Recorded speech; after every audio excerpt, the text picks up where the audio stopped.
Right now, IMPD is making sure its newest recruits know how to handle mental health related calls with special training.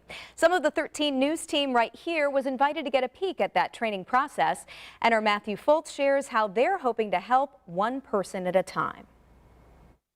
It's something that's happening to them and it can be very scary. So we need to try to mitigate that the best that we can. When it comes to responding to mental health related calls, Officer Brittany Fall is the woman in charge. There are going to be a lot of people within our community who do not have access to health care. She's been training IMPD's newest recruits for the last few years when it comes to mental health. Right now, she says officers focus on 3 areas when responding to a mental health related call.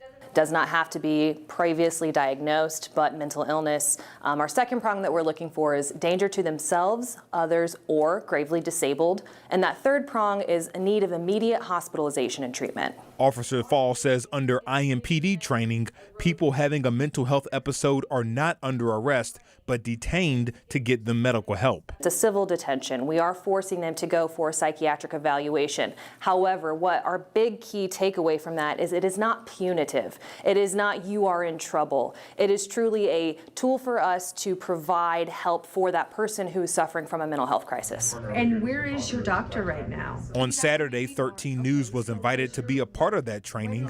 A few of our anchors and reporters even had the chance to practice different scenarios similar to what officers encounter in the field.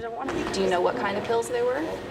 We didn't have this type of training. It wouldn't allow our officers to recognize these symptoms and be able to try to verbally de-escalate to keep that person safe, but also to keep ourselves safe. IMPD says this type of training is above and beyond what is provided in the state academy, and moving forward, they hope to continue teaching other young officers so everyone stays safe. You're not alone when it's dealing with a mental health issue, and it can affect anybody at any time, and we have to be aware of that. In Indianapolis, Matthew Foltz, 13 News. IMPD says this recruiting class will keep training up until graduation in September, and they also plan to train for 911 calls involving people with autism.